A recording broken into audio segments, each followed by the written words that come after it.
Hey, what's up everyone? Morey Croson here, and today we're going to be breaking down Erriyon Knighton in his 200 meter, and we're going to start the video right now.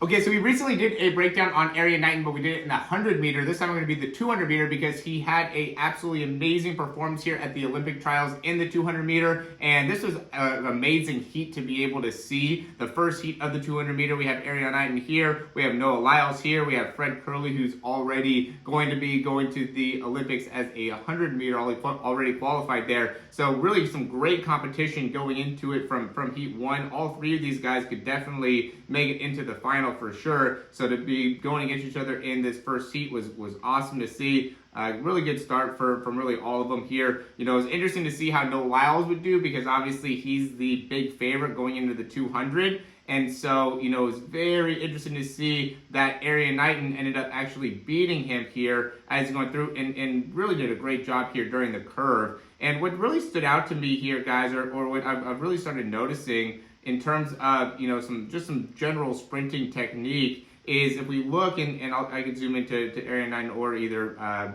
Noah Lyles, since we're doing more of an Erriyon Knighton breakdown here, we'll go to him. But if we look, we want to really start to understand how to use those frontside mechanics in the arms, right? So if we see how he drives forward, he does a good job of locking that elbow into place, right? So I see a lot of guys, what they end up doing is as they drive forward, they'll end up going into greater amounts of flexion within their arm. And then when they start to pull back down, it'll impact how you end up generating the extension in the shoulder. Okay, and I want to really make it so you understand that concept because it could be confusing there. So as he's going up, right, he's maintaining shoulder flexion, obviously, or going through shoulder flexion, but he's maintaining the elbow flexion in the arm. He's not going through more amounts of elbow flexion as he gets to, you know, the top there, or he's minimizing how much elbow flexion he's going through as he drives that arm forward. And that's really important to understand because, again, I see a lot of guys that will go into deeper amounts of elbow flexion there. And again, that impacts then how you go into shoulder extension. So then when you're pulling back, there'll end up being a greater amount of extension in the elbow rather than just pulling back with the arm in a very natural position there. So really be aware of what you're doing as you're driving that arm through. You don't want to, and Noah Lyles does a good job as well, where he's just driving straight through and then coming back behind him and really making it so, you know, he's controlling his upper body as he's sprinting, and that's a critical part of being able to ensure that you're going to be able to run consistently at a high speed. Because what the arm does when you're pulling your arm back, it really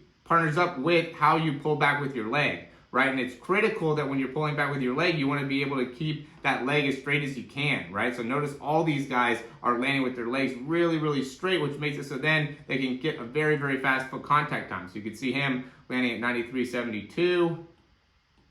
And we talk a lot about foot contact time and leg cycle, and I know we don't do a lot of stuff with the arms, and so I wanted to give you guys a little bit more information on the arms. But he's at, you know, 0.1, probably under 0.1, you know, 0.09 to 0.1 foot contact time, which is excellent, especially at this part of, you know, the race where he's starting to you know, it's like 150 meters in or so.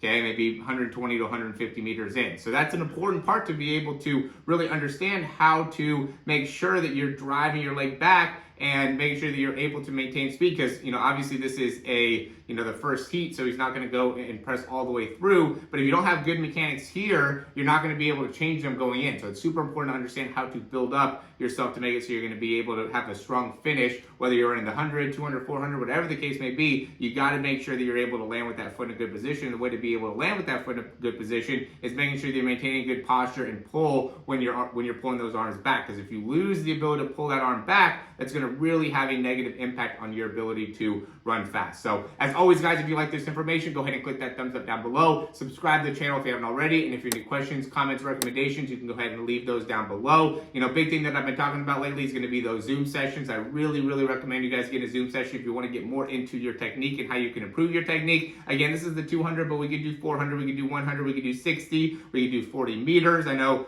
40-yard dash. I know there's probably not as many football guys that are going to be watching this because I know, you know, track is going to be a little bit different than football, and going in and watching the Olympic trials is probably not something that a lot of high school or college football players will be doing. But if you are, I highly recommend you guys checking out our Zoom session down below, because then you will definitely understand the importance of your sprinting mechanics and making sure that those are optimized for your success. And that really ends up being the big thing here. I get people that comment sometimes that try to say that, the sprinting mechanics is not important. You have to build your strength. You have to be in the weight room. You have to do this or that or deadlift or whatever. And, while those are, to a degree important, that's not the big thing here. All the guys that are the best in the world have certain biomechanics that are critical to your success, and you just have to be able to have those in order to run fast. Erriyon Knighton is somebody that you could tell is going to be great going into the future because he has such a natural, great biomechanics. So he just needs to work off of the biomechanics that he has.